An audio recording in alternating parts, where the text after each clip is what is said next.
we've talked about the effect that wings and lifting surfaces can have on pitch, trim, and stability. And they're not the only things that affect our trim and stability, or our longitudinal trim and stability. There are other things, and in this lesson, we're going to learn about the fuselage, nacelles, and stores.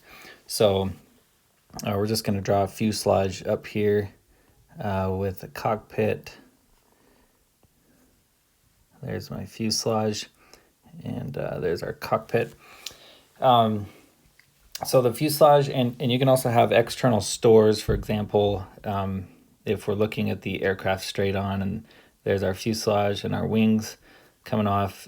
Sometimes aircraft will store fuel or other things out here on the wing. Sometimes those are nacelles around a propulsion system. So anyway, there's a lot of reasons to have these little aerodynamically shaped storage units or kind of oblong football-looking things along the wing or on the external of the aircraft. So anyway, the method that we're going to talk about here can be used for any of those. We're going to focus on the fuselage, but you would apply the exact same methodology to any one of these nacelles or stores as well. So let's look at our pitch equation here, C sub m. So we've written a pitch equation in the previous videos where basically we can summarize it as the effects of pitch from the main wing plus the effects of pitch from the horizontal. And today we're going to add the effects of pitch from a fuselage or a nacelle or a store, fill in whatever you want there. And you can add on, obviously, more of these depending on, how many you have. So, for example, the CM of the wing, we wrote that as CMW minus LW over C bar wing times CL wing. So this was the pitching moment at the center of gravity. Remember, this pitching moment is always at the center of gravity. And it depends, the wing, the pitching moment about the aerodynamic center of the wing, we can move directly. But then the pitching moment about the center of gravity from the wing also depends on the lift coefficient of the wing and the distance that wing sits. Remember, L sub W is the distance aft of the center of gravity. Okay, so we're going to do something similar, and we could work through the same thing for the horizontal, which we've done in previous videos. But anyway, just to put this in context, basically we're summing up these pitch stability or pitch influences due to the wing, the horizontal, and today we're going to add the fuselage. So we're going to follow a method published by Hoke in 1960. Hoke in 1960. I believe this is the method used in what's called DATCOM, which is a very popular tool for estimating the characteristics of an aircraft. You can put in different geometries and it will estimate things. And a lot of this is based off of, as I understand it, empirical data. And so what we're going to present today is really just a first cut at estimating the effects of a fuselage on your longitudinal characteristics. Now, in reality, to get this more accurate, we need either high fidelity CFD or some panel codes could pick this up to a certain extent, or we need experimental data. So put this fuselage in a wind tunnel to measure these types of things. And there's few low order methods that would probably be very accurate for this. I suppose you could use a panel code and get reasonable results. But today we're just going to talk about this method presented by Hoke that basically, as I understand it, is an empirical fit to a bunch of data that he had access to. And so the equation that he came up with that fit through this data is that the pitching moment from the fuselage, and that's defined as the moment about the center of gravity from the fuselage divided by 1/2 rho v infinity squared. And to non-dimensionalize this, you actually use the area. We're going to call it S sub f. That's an area related to the fuselage, and C sub f, the chord or the length of the fuselage, which we'll define all of these here in just a minute. The equation that is presented is this is equal to minus 2 LF over CF times 1 minus 1.76 DF over CF to the 3 halves times alpha F. So let's go through each of these terms and talk about what they are. So first of all, SF is the max cross-sectional area. So on our example up here, I'm just going to guess that the maximum is somewhere right in there. So we take that maximum cross-sectional area, that's our SF. CF is the chord length of the fuselage, and that of course would just be the entire length here. That's C sub F, and I'll label this here. This is our S sub F cross section. LF is the distance that the center of pressure is aft of the center of gravity. Okay, so for our purposes up here, I'm going to draw the center of gravity really far forward again because we like to measure everything aft of that, and so the distance aft of that is going to be LF to what we're going to call the center of pressure of so that's to there, and we'll talk more about that in just a minute. And then in this equation here, so we've got SFCF, LFCF. We've got this DF that shows up. DF is defined as 2 times the square root of SF over pi. And what that means is we take our cross-sectional area, this SF, and if I were to draw a side view of that, it might look something like that with my cockpit. And SF is this, of our maximum cross-sectional area, has some area that we've called SF. And what we're finding here is the DF is going to be the diameter of a circle that has the same area. So it has the same area here, and this diameter is DF. And the way that you compute that is from this equation right here. Okay, so it's 2 times the square root of SF over pi. And then finally, we've got alpha F hanging out here at the tail end here. So notice that this whole thing is proportional to alpha, and that is the angle of attack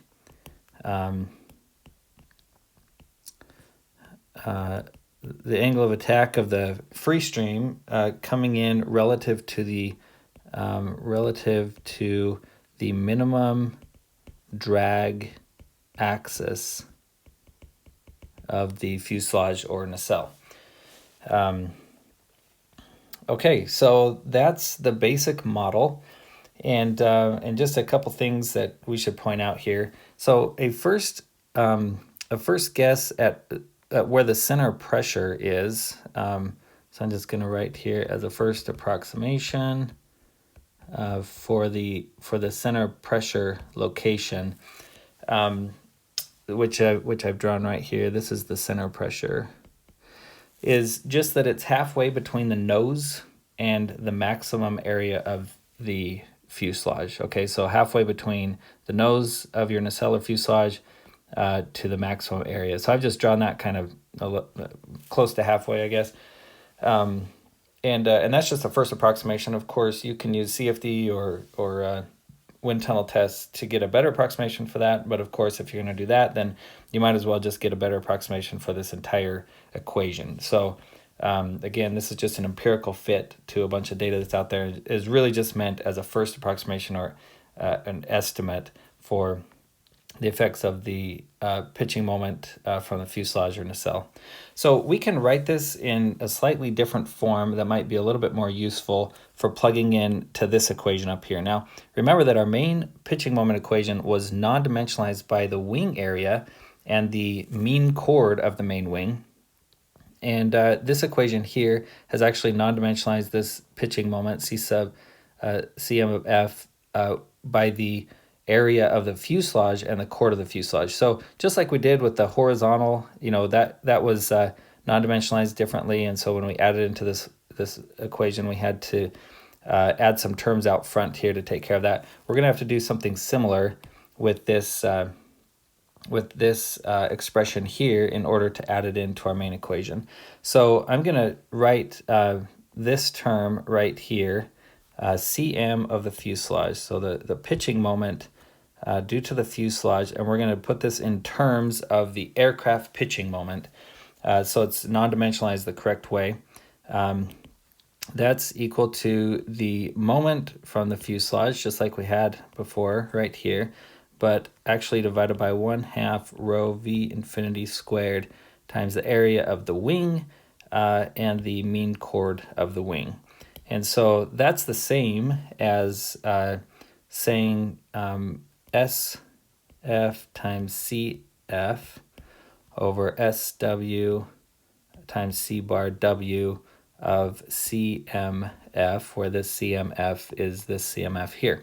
Now, notice I've put things in parentheses once they're in terms of the in terms of this global pitching moment about the center of gravity and correctly dimensionalized. So these are all in parentheses, and so that's what we're coming up with here is this global term on the aircraft, where this is the local pitching moment of the fuselage, non-dimensionalized the way that according to its own local parameters. But here we're non-dimensionalizing this according to these global parameters on the aircraft. And so we end up with this ratio out here multiplied by this term here, which is this, which is non-dimensionalized slightly differently.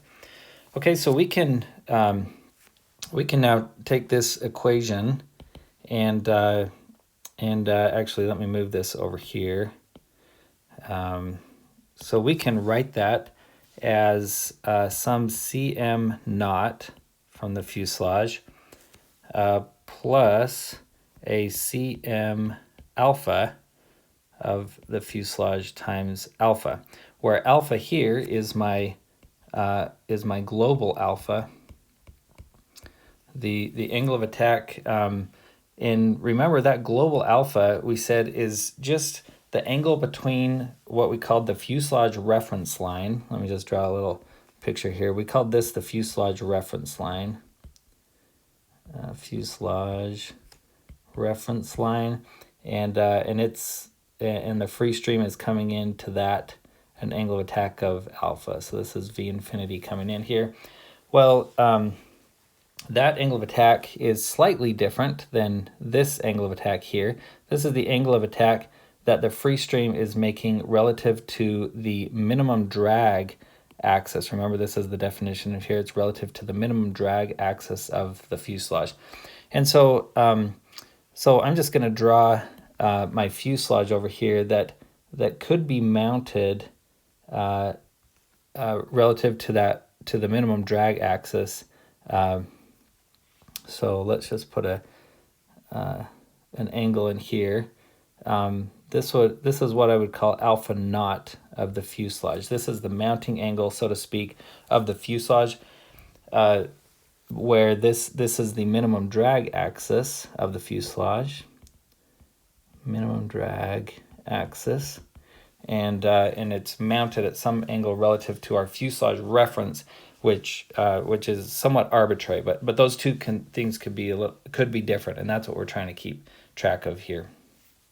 Okay, so with these definitions, then Cm naught of the fuselage, if our angle of attack here is 0, then the pitching moment from the fuselage is just this stuff out here, which would actually be this term here. Well, we can come up here. It's going to be this guy here, where the alpha fuselage is just actually alpha not fuselage, okay?